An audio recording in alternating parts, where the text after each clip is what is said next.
Hi, Losar Delay. It's really wonderful to be part of these Losar celebrations organised by Pure Land Farms, and it's an absolute honour to be here. I'm Lucy Jones, and I'm a medical herbalist and author of a book called Self-Sufficient Herbalism. I'm here in my clinic in Castle Carey in Somerset in the UK, and I welcome you most warmly for this session. I had the immense privilege to study Tibetan medicine with Khenpo Truro Saenam in the 1990s, and during that time he managed to get permission to travel here to the UK and to teach a small group of Western students for 2 months each year for 4 years. It really was the most amazing experience, and I feel incredibly blessed to have been part of that group. It was wonderful to spend time studying Tibetan medicine and to be able to have that time and have that opportunity to learn in depth from someone like Khenpo Saenam was incredible. The course was always intended to be only for people who were existing practitioners of medicine in some way. So this small group contained GPs and midwives and practicing Chinese herbalists and all sorts of other practitioners. And I had a pretty hard time being accepted to join the course because at that time I wasn't a qualified practitioner at all. I went to my spiritual teacher, Akon Rinpoche, and requested that I would be allowed to join the course. And because I'd always had an incredibly strong connection with herbs, and I knew that it was the way that I wanted to spend my life. I wanted to study them, and I also just felt incredibly drawn to studying Tibetan medicine. So I hoped that this would be my opportunity to be able to make that lifelong interest into something more practical. But that wasn't to be, and my request was declined. To be honest, I was pretty gutted actually. I'd really set my heart on joining this course, and anyway, I was refused. So I went away to kind of lick my wounds and reflect on that. And after maybe a month or 6 weeks, I felt that I was going to ask again, because it just felt like my absolute destiny that I was to be on this course. I couldn't let go of that feeling that I was meant to do the course. So I thought, I'm going to go and ask again. I went and had an interview with Rinpoche and requested again that I would, could I join the course? And once again, I was refused. Once again, I was pretty gutted. I really felt that this wasn't the way that my life was supposed to go, and I felt this very strong calling. So after another couple of months, I thought, do you know what, I'm going to ask a third time, because I thought of some of the traditional Tibetan inspirational stories that we've all read, and on many occasions people have had to go through quite stringent tests of their commitment, and some of those involved asking 3 times. So I thought, I'm going to ask the third time. Of course, during this interval of time between me asking the first time and getting to the third, approaching the time when I was plucking up the courage to ask for a third time, I had, I must admit, gone through a bit of a transformation in my mind, because I'd really reflected on the incredible importance of this opportunity and how rare it was, and how much responsibility there should be on anyone taking part to put those teachings into practice and make it their life's work. So it wasn't really with the same kind of backdrop, I suppose, that I did ask for that third time. Anyway, I'm really happy to say that on the third time of asking, Rinpoche did say, yes, okay, but I want you to commit to studying Western herbal medicine once you've finished your Tibetan medicinal studies. And once you've studied and qualified in Western herbal medicine, I would like you to open a clinic which combines the two approaches. So it combines Tibetan medicine with Western herbal medicine. And the reason I've told you that quite long and involved story is because this is why I'm here in this clinic, Mirobalan Clinic. It is the manifestation of the commitment that I made to my spiritual teacher all of those years ago. It's actually really nice to have this opportunity to share that process with you, and it feels really fitting on Losar to be able to reflect on it once again. And I do try every day to put that into practice and to live up to that commitment that I made. So what I do in here is I'm a full-time medical herbalist, and I see patients, although during the pandemic situation I'm seeing people online rather than in person. But in normal circumstances I see people in person, and then I prescribe medicines to those patients. And most of the medicines that I prescribe are actually Western herbs which have been grown or gathered by me.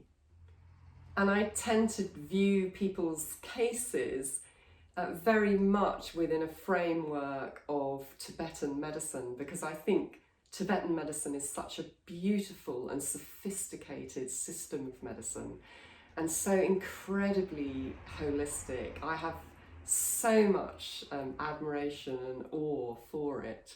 So that tends to be the main way that I view my patients.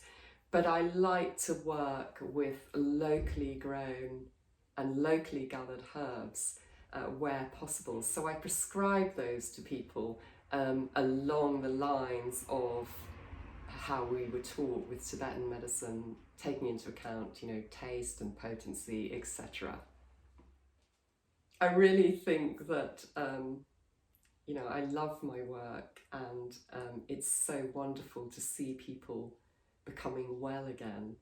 And I thoroughly recommend this way of working to people who have a calling in that area. Anyway, I wanted to share with you today, in honour of Losar really, I wanted to share how to make Sedru Dalne as it was taught to me by Khenpo Tsenam. Now there is one difference though, because as I'm sure you know, in Tibetan medicine there are various ways that herbs are prescribed, and they tend to, there are lots of different ways, decoctions and medicinal chung and butters and all sorts of things. But tinctures, as we would use them in the West, are not really a part of that tradition. So the way that I was taught to make Sedru Dalne, which is Pomegranate 5, is to make pills. We were taught to powder the herbs, and then these would be made into pills or taken as powder. But what I want to show you today is how to make this compound as a herbal tincture, because that is the way that I tend to prescribe most of my medicines in this clinic. So if you prefer to follow my recipe but then make that into capsules or pills, of course you can, but I'm going to be showing you how to make it into a tincture. Now, before we start to go through the recipe and before I explain how to make it, I do want to take this opportunity to share some points that Khenpo Saenam, who taught me how to make this, some points that he made about how we should view medicines while we're making them and while we're taking them. When I was studying Tibetan medicine, I always am really quite a thorough note taker. So I really pretty much wrote down every word that he said, and I'm so glad now when I look back on it. But he did describe in detail how we should view medicines, and before he started to describe that, I thought it was really lovely because he said a doctor should be inseparable from his instruments, in the same way as the deities are inseparable from their particular attributes. I really love that. It makes so much sense. As a medical practitioner, we always need to be ready to help people. Then he went on to talk about how we should view medicines, and he said, there are three things to know about medicines. One, the medicines should be considered to be like a wish-fulfilling jewel. Two, medicines should be considered to be worthy of offering to the medicine Buddha. And three, medicines should be considered to be like nectar or ambrosia because they have the power to heal. I want to just reflect on that for a minute, because I think that too often we do take our medicines for granted, and also I see many people kind of saying, oh, it's such a bore to take it at this time, or I keep forgetting, or I dropped it, the cat's knocked it off the surface, or something like that. And really, you know, this medicine that we take, whatever type of medicine it is, it's a very potent act to take something into our body with the intention of healing it. So it's really beneficial if we can bring to mind this deep respect and reverence for these medicinal substances. And of course, when we're making them, it's really, really good to have that positive intention and awareness of the healing potential and the beauty and magic of medicine making. So I think that intention is very important, and within the Tibetan tradition, it's quite usual to recite mantras and to do positive visualizations as one is making the medicines. So I would encourage you to follow that as well. Now let's go through the ingredients that we need to make this formula, and I'll talk a little bit about each one in terms of how it's viewed in Tibetan medicine. I have here on this little wooden plate, I have some dried pomegranate, which is known as Sedru. And pomegranate is sour and sweet in terms of its taste, and it has a really great ability to support the digestion. And in fact, the way that the action of pomegranate is described, and I'm just going to make sure I word it as Khenpo Saenam worded it, he said that it cures all stomach disorders, reinforces metabolic heat, and it heals cold illnesses of Pecan. So it's pretty good stuff. And of course the formula Pomegranate 5 is of course named after this, because this is the largest proportion the herb that has the largest proportion in the blend. And this is an 8-part quantity. So depending on how large you want those each part to be, I've chosen 5 grams as my part for this formula because I'm only making quite a small amount. So this is 40 grams of dried pomegranate. But you could make a smaller quantity or a larger quantity, whatever suits you. And when we come to some of the ingredients, that might influence the quantity that you want to make.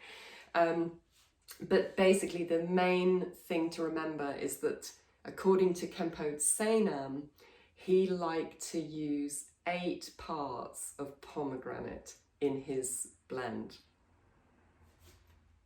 The next ingredient is long pepper or pipi ling, and this has a hot taste and it is considered to cure all cold illnesses. And if you're not familiar with long pepper, I'm going to just show you in my hand because it's a bit difficult to see when it's in this little jar. There's only 1 part in the formula, so this is just 5 grams. So I'll put this back in here, ready to add it to the tincture when we're going to make it. Now we have another ingredient which is 1 part, so again 5 grams of this one, and this is cinnamon. I'll put it on my hand again, I think. So I think most people are familiar with cinnamon. There we are, cinnamon bark. And in Tibetan, this is known as shingtsa, and it's considered to have a hot and a sweet taste. Its actions, according to Khenpo Saenam, are, and I'm going to read it out to make sure I get it absolutely word for word. He said that it fights all cold lung disorders in the stomach and liver. So the cinnamon is ready to go into the tincture. The next ingredient is another warming one, and this is cardamom, and it's called sukmel in Tibetan, and it has a hot taste. It's considered to just purely have a hot taste. And for this herb, you need to have 2 parts. So in my example, where each part is 5 grams, I've weighed out 10 grams of green cardamom. And before these go into the tincture, they're going to need to be pounded a little bit in a pestle and mortar in order to release the seeds. The way that Khenpo described the properties of cardamom is that it's good for all cold disorders affecting the kidneys.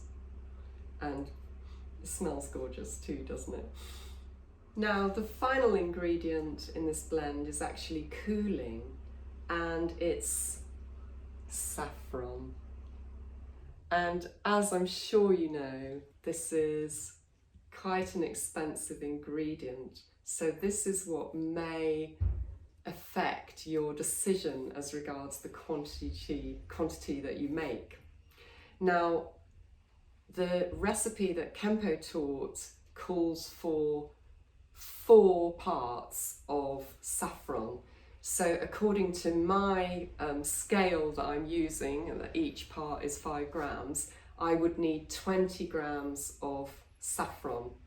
But I can only really afford at the moment to put in something like 4 grams of saffron, and I'm going to make up the rest of that cooling influence with calendula flowers. So this is 4 grams of saffron, and I'm going to talk about that in a minute, the properties. But I also have 16 grams of calendula flowers in order to try and make the quantities as how it was taught. But unfortunately, I just can't really source 20 grams of pure saffron at the moment. So this is the best that I can do. Saffron is called gurgum in Tibetan, and it's bitter, and it has the property of cooling and counteracting all hot disorders, and in particular it's very helpful to support the liver. But it also has a special property of helping to tighten and constrict vessels that have become a bit lax. And this is a really, really helpful property to have in a general tonic. So here's the saffron. And of course, if you can afford to have all 4 parts of saffron, or perhaps if you're making a smaller quantity and you can weigh out smaller quantity of the other ones, then of course go for it. But I find that for having 1 part as being 5 grams tends to be about the minimum that I can really weigh out accurately with my equipment, so that would be 20 grams of saffron. But of course, make this your own and go for it. So calendula flowers, these were grown by me, and in Tibetan they're called, I hope I pronounced this correctly, Legan Mempa. Those that are Tibetan speakers may laugh at me and I apologise. But this is taught as being an appropriate substitute to saffron. And the reason for that, I can understand that from a Western herbal perspective, because this really does have a good supportive action on the liver. It's quite bitter, and it also has a hint of sweetness, which, by the way, the saffron also has a tiny hint of sweetness, but it is mostly bitter. This isn't quite as bitter as saffron, but I can see that energetically it has some similarities. So I feel that I wouldn't want to 100% just choose calendula instead of saffron, but I feel comfortable with kind of increasing the quantities of that influence, of that cooling influence, by mixing it with the saffron, so that at least I still have that saffron energy in the blend. Now all you need apart from the herbs is a jar like this. You could use a mason jar or a kilner jar, and you're going to put the herbs into this jar and then cover it with alcohol, and I'll talk about that in a minute. But if you prefer to make capsules from these blends, then what you can do is powder them in a Vitamix or a NutriBullet, and make a really nice fine even powder, and then you can encapsulate them quite easily. But I find making a tincture a really good way of being able to not waste the herbs when you're making a small quantity, and it's very convenient to take every day. If you're somebody that prefers to avoid alcohol, then you can make a vinegar with this, although I'm not sure how heating that would be and whether it would change the properties. I've never done it myself. Or of course you could make a decoction or a tea. But I think probably making a tincture is, or perhaps a glycerite, again, I've not done that myself. You'd have to research, because I'm not the expert at explaining how to do that. I'm going to talk about how to make a tincture, but I guess the other option is capsules. And I quite regularly prescribe this compound in capsules to my patients, so it works really well if you're not keen on tinctures. Now, the first thing we need to do is just crush the cardamom a little bit to release the seeds from the shells. And of course, this is a great opportunity to say a few mantras and just reflect on the healing potency of the medicine that we're making. I tend not to, for making a tincture, I wouldn't crush this into an absolute powder. I just want to break open the shells and release the seeds so that it can be tinctured properly. So actually I would be quite happy with that. So now we take our jar here and we just literally put all the ingredients in. So I'm going to just start by putting in the cardamom. You can see all the seeds that have been released there. So put those in. And then I'll probably pack in this calendula, and I want the jar to be quite filled with herbs, really. It doesn't have to be packed, but you know, I didn't want to make a huge jar full. And of course, if any of them escape, you don't want to waste any precious medicine. So this jar is about a 1 litre jar, and I think that's about the right size for these quantity of herbs. Next is the dried pomegranate, and I mean, I suppose you could cut this up if you want to. I'm just going to break it up a little bit. It's still going to be tinctured quite nicely in the alcohol, even if it was whole. And you'll notice that if you dry your own pomegranate, it is quite almost toffee-ish and sticky. This would not be very easy to powder if you're making a powder. And I recommend that if you decide to go down the powder route, to source a product called anadana, which is readily available from continental grocers, and it is powdered pomegranate skins. So that's a helpful way to get around this stickiness that would happen if you were trying to powder it. You're going to get a sticky goo. So the next one I'm going to put in is the cinnamon, and once again, you don't really need to break it up, but I'm just going to break it up a little bit. Pop it into the jar like this. There we go.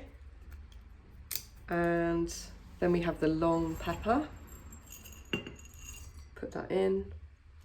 And finally, this very precious and expensive saffron will go onto the top there.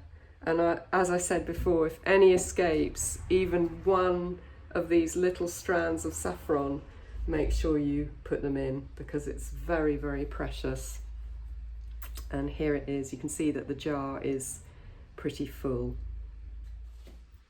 So here's the jar of ingredients, and all that needs to be done now is for me to pour the alcohol on in order to cover it.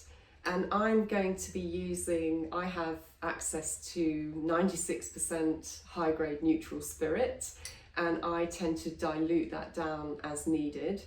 And the quantity, or the percentage rather, the strength of alcohol that I will be choosing to make this Sedru dongne is 45%. So that would be, if you were using vodka, which is ideal for this, that would be a 90% proof vodka. So you could use, and an 80% proof would also be fine. So if you can source either, say, 80%, 90%, or even 100% proof, that's going to be absolutely great. But as I say, I've got my own alcohol, and I'm just going to get some, prepare it, and then I'll show you what it looks like when you pour it in.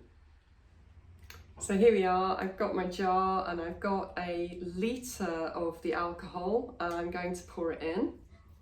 And one of the amazing things about making tinctures is that when you pour the alcohol in, it tends to really warm up, and my hand is already feeling quite warm. And you can see that the herbs are well covered, and the 1 litre measure was absolutely perfect to properly cover the herbs and make sure that they're not sticking out over the top, because any herb that's sticking out above the level of the alcohol is at risk of spoilage. So you want to make sure that everything's properly covered. All you need to do now is label this. I always enter the details of what I've done into a special tincture making book, but you can just label it, put a date on it, of course, and then put it away in a dark place for about 4 weeks.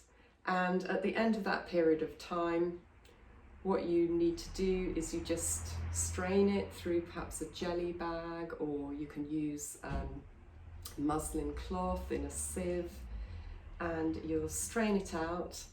Give the herbs a good squeeze with your hand, or if you've got a press, you could use that. And that will be your tincture ready to take. I would suggest that if you want to have this as a tonic once it's finished, I would suggest that, providing you're a healthy person and you're not taking some allopathic medications that could be contraindicated with these herbs, you could take approximately a teaspoon in hot water daily, and that would just be a good tonic for your digestion and to help boost your metabolism.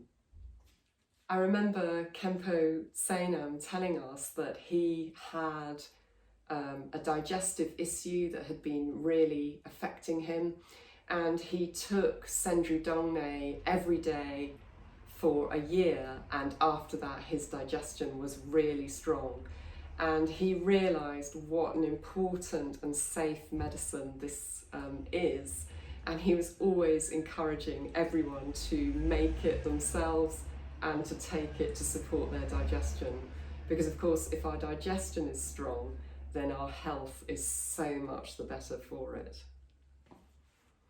I hope that you'll be able to make a batch of Sedru Dongne for yourself, and that you will enjoy that process and feel a real connection with the herbs and their healing potential as you do so.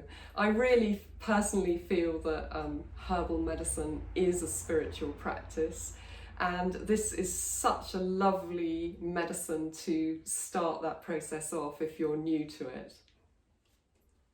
Thank you so much for joining me on this Losar. I hope that you have a wonderful rest of the day, and once again, Losar Tashdile to everyone.